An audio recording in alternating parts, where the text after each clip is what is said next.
రామచంద్రన్న చెప్పిన తర్వాత ఇంకా నేను చెప్పడానికి ఏముండదు. జనరల్ గా అధ్యక్ష ఉపన్యాసం తర్వాత ఇంకొకరు దాన్ని కొనసాగించడం భావ్యం కాదు. బట్ వృత్తిరీత్యా వకీలు కాబట్టి మా శశిధర్ రెడ్డి గారు సార్ చేసిన పీపీటీ ప్రెజెంటేషన్ కి ఇంకొన్ని అడిషన్స్ డిలీషన్స్ ఉంటాయి. ఒకటి, రెండు, ఇదే ఓటర్ లిస్ట్ తోటి మనం జిహెచ్ఎంసీ ఎన్నికలకు పోతామని రామచంద్రరావు గారు చెప్పినారు కాబట్టి ఈ 2 days డ్రైవ్ లోపల ఏమైనా చేయగలుగుతామో ఆలోచించాం.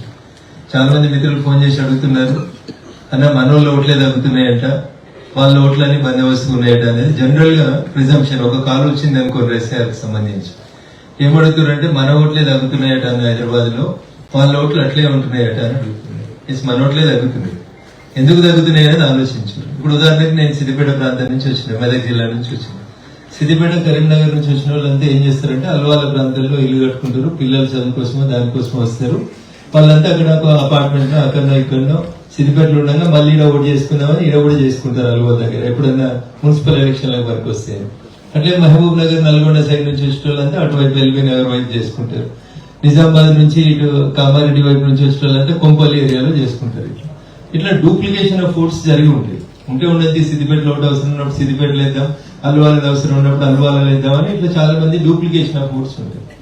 ఎస్ఐఆర్ వచ్చేసరికి సోషల్ మీడియాలో వచ్చినటువంటి రకరకాలైనటువంటి అపోహల వల్ల ఆస్తులు పోతాయనో, ఊరు పోతుందనో, ఇంకోటో తప్పుడు వార్తల ప్రచారం వల్ల చాలా మంది మన వాళ్ళు ఏమనుకుంటున్నారంటే ఈ పంచాయతీ అంతా మనకెందుకు, పట్టణంతో మనకెందుకు, మన ఊర్లో మనం ఓటు పెట్టుకుందాంలే అని చెప్పి ఫామ్ నింపమంటే వాళ్ళంతా వాళ్ళ తల్లిదండ్రుల ఓటు 2002లో అక్కడే ఉంది కాబట్టి మ్యాపింగ్ అంతా వీళ్ళు మళ్ళీ పల్లెటూర్లకి రివర్ట్ బ్యాక్ అవుతుంది.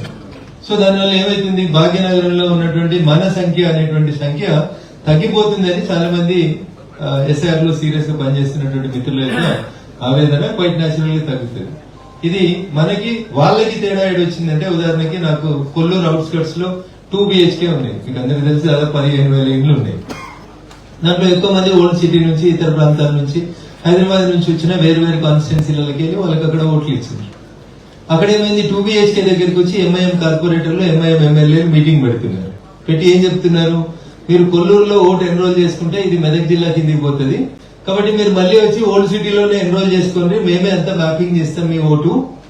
మీరు పాత ఇల్లు ఏదైతే ఓల్డ్ సిటీలో మనకు లాస్ట్ ఓటు 2002లో మీ పేరెంట్స్ కానీ మీరు కానీ ఓటేసిన ఇల్లు ఉందో దాన్నే మ్యాప్ చేసుకుందామని చెప్పి ఎమ్మెల్యేలు, కార్పొరేటర్లు వచ్చి ఇక్కడ కొల్లూరులో ఎవరిని ఓటు ఎన్రోల్ చేసుకొని ఇస్తలేదు. మళ్ళీ వాళ్ళందరూ ఓట్లు తీసుకుని వచ్చి మళ్ళీ ఓల్డ్ సిటీకే తీసుకొచ్చి చేస్తా ఉన్నారు. అందుకని 93% ఓల్డ్ సిటీలో ఎందుకు మ్యాపింగ్ అయింది అని అంటే, వాళ్ళు ఎక్కడున్నా మళ్ళీ వచ్చి ఇప్పుడు జిహెచ్ఎంసీ ఎన్నికల్ని దృష్టిలో పెట్టుకుని జిహెచ్ఎంసీలో వాళ్ళ షేర్ ని పెంచుకోవడం కోసం వాళ్ళ ఓట్లన్నీ వాళ్ళు అటే తీసుకుపోతా ఉన్నారు. అందుకని మన వాళ్ళకి కూడా అవకాశం ఉంటే చెప్పుకున్నాం. ఎందుకంటే మీ దగ్గర దాదాపు అన్ని గ్రామ పంచాయతీ ఎన్నికలు అయిపోయినాయి, మున్సిపాలిటీ ఎన్నికలు అయిపోయినాయి, ఏదో కొన్ని చోట్ల తప్ప, వరంగల్, ఖమ్మం, సిద్దిపేట తప్ప దాదాపు అన్ని చోట్ల అయిపోయినాయి. కాబట్టి ఆ మున్సిపాలిటీలకి ఇప్పుడే మీ ఓటు షిఫ్ట్ చేసుకోవాల్సిన కానీ మీరు పోయి ఇప్పుడు ఏమైనా సర్పంచ్ పోటీ చేసేది లేదు. కాబట్టి మీ ఓట్లు జిహెచ్ఎంసీ ఎన్నికల్ని దృష్టిలో పెట్టుకుని ఇక్కడనే ఎన్రోల్ చేసుకోండి అని చెప్పండి. ఎందుకంటే మీకు అందరికి తెలుసు ఫామ్ 6 ఏం చెప్తుంది, 7 ఏం చెప్తుంది, 8 ఏం చెప్తుంది, ఎప్పుడు అవసరం అనుకుంటే ఓటు ఎట్లా షిఫ్ట్ చేసుకోవచ్చు. 6 నెలల ముందు నాకు తెలిసి బహుశా ఆంటోనీ రెడ్డి గారు ఇప్పటికే చెప్పుంటారు, మీకు శశిధర్ రెడ్డి సార్ కూడా చెప్పే ఉంటారు. కాబట్టి vote can be transferred at any point of time. Now the need of the hour is, ఇప్పుడు మన ముందు అర్జెంట్ అవసరం ఏంటంటే జిహెచ్ఎంసీ ఎన్నికలు. జిహెచ్ఎంసీ ఎన్నికలలో మన పెర్ఫార్మెన్స్ అనేది ఆల్మోస్ట్ మనం సెమీఫైనల్ గా ముందుకు పోవాలని అనుకుంటున్నాం. కేంద్ర నాయకత్వం కూడా దాని మీద చాలా స్పష్టంగా దిశానిర్దేశం చేసింది.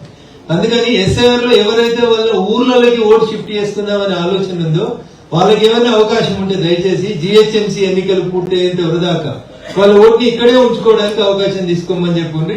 జిహెచ్ఎంసీ ఎన్నికలు అయిపోయిన తర్వాత if they want to go back again, అప్పుడు తర్వాత వాళ్ళు ఓటు షిఫ్ట్ చేసుకునే అవకాశం ఎట్లాగో ఎన్నికల సంఘం ఇస్తుంది కాబట్టి అప్పుడు ఓటు షిఫ్ట్ చేసుకునేటువంటి అవకాశం. That is only the one place where we're lacking అని అనిపిస్తుంది. ఎందుకు తగ్గుతున్నాయి మన ఓట్లు, మనయే తగ్గుతున్నాయి, ఎస్ఐఆర్ పెట్టి మన ఓట్లే తీసేస్తారు, మన ఓట్లు ఓట్లే పోతున్నాయి అనే పంచాయతీ ఎందుకు వస్తుంది అని అంటే ఇగో ఎందుకు వస్తా ఉంది.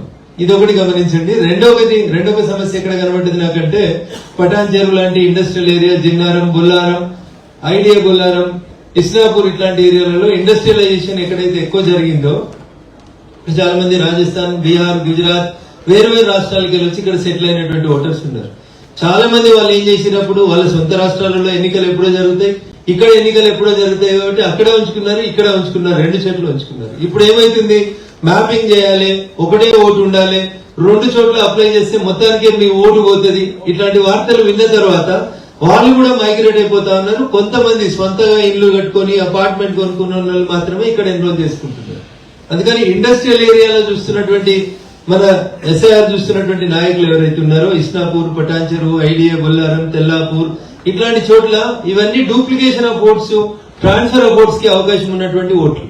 వీటి పట్ల మనం కొంచెం జాగరూకతతోటి మెదలకపోతే మన ఓట్లే తగ్గుతున్నాయి అనేటువంటి అపవాదిని మనల్ని జీర్ణం చేసుకోలేకపోతా ఉన్నారు. ఎందుకు వాళ్ళది 95% మ్యాపింగ్ అయింది, మనది ఎందుకు 60-65 దగ్గరనే ఆగింది అనే దగ్గర ఒక సంశయం వస్తా ఉంది. ఎవరు మన ఓట్లు తీసేస్తలేరు. వాళ్ళేమో వాళ్ళ ఓట్లని మళ్ళీ బ్యాక్ టు పెవిలియన్ అని ఓల్డ్ సిటీకి తెచ్చుకుంటున్నారు. మనోళ్ళు వాళ్ళ సొంత స్థలం ఏదుందో అక్కడికే వెళ్లిపోయేందుకు ప్రయత్నం చేస్తా ఉన్నారు. కాబట్టి మన ఓట్లు కొంచెం తగ్గినట్టు కనబడతాయి. అవకాశం ఉన్న చోట మన ఓట్లు అనుకున్న చోట సాధ్యమైనంత వరకు వాళ్ళని ఇక్కడే ఉండమని చెప్తాం. జిహెచ్ఎంసీ ఎన్నికలు పూర్తయ్యేదాకా, పూర్తయిన తర్వాత మళ్ళీ తర్వాత 6 నెలల తర్వాత ఎవరు ఎక్కడికి మైగ్రేట్ కావాలనుకుంటే వాళ్ళ ఓట్ని అప్పుడు సందర్భానుసారంగా చర్చించుకోవడానికి, ట్రాన్స్ఫర్ చేసుకోవడానికి అవకాశం ఉంటుంది. మన ప్రాథమికంగా మన ముందు అర్జెంట్ కనబడుతుంది 100 రోజులలో మనం ఓటు వేయాల్సినటువంటి అవసరం ఉన్నటువంటి ఎన్నికలు ఏంటంటే జిహెచ్ఎంసీ ఎన్నికలు. ఇప్పుడు వచ్చేటువంటి ఈ ఓటర్ లిస్ట్ తోటే మనం జిహెచ్ఎంసీని ఫేస్ చేయాలి. కాబట్టి సాధ్యమైనంత వరకు మన ఓట్లని హోల్డ్ చేసి పెట్టుకోవడానికి ఇది అందరికాడ మనం అంతా బయట చెప్పాల్సినటువంటి అవసరం లేదు. ఎక్కడికక్కడ మనం ఉన్నటువంటి కమ్యూనిటీలలో మనోళ్ళని మనం అలర్ట్ చేసి, బాబు ఇక్కడే ఉంచుకోండి ఓట్లు, తర్వాత సంగతి తర్వాత చూద్దాం, మళ్ళీ నువ్వు రేపు సర్పంచ్ పోటీ చేసినప్పుడు, ఎంపీటీసీకి పోటీ చేసినప్పుడు అప్పటి పరిస్థితి ఏముంటుంది అని దాన్ని బట్టి ఆలోచించుకుని దీని మీద ఏం చేయాలనేది శశిధర్ రెడ్డి గారు కొంత కాలనీల పెద్దలతోటి, అవుట్స్కర్ట్స్ లో ఉన్నటువంటి వాళ్ళతోటి ఎట్లా చేసి ఈ ఓట్లని మనం రీటైన్ చేసుకోవాలనే దానికి సంబంధించి ఒక శశిధర్ రెడ్డి గారు వేదిక మీద అందరం కూడా దాని మీద కొంచెం ఆలోచించుకుంటే మన ఓట్లు తగ్గినాయి అనేటువంటి సైకలాజికల్ భావనలోంచి మనం బయటపడడానికి అవకాశం ఉంటుంది. అంతా పర్సెప్షన్ ఉంటుంది ఎప్పుడు కూడా. అయ్యో వాళ్ళ ఓట్లు పెరిగినాయట, మన ఓట్లు తగ్గినాయట అంటే మనం సైకలాజికల్ గా డిమోరల్ అవుతా ఉంటాం. అందుకని కార్యకర్తని డిమోరల్ కాకుండా సాధ్యమైనంత వరకు ఈ రకంగా చేసుకుపోవడం ఒకటి. రెండు, ఇందాక రామచంద్రరావు గారు చెప్పినటువంటి చివరి అంశం ఒకటి క్రూషియల్ అంశం. ఏదో ఒక రకంగా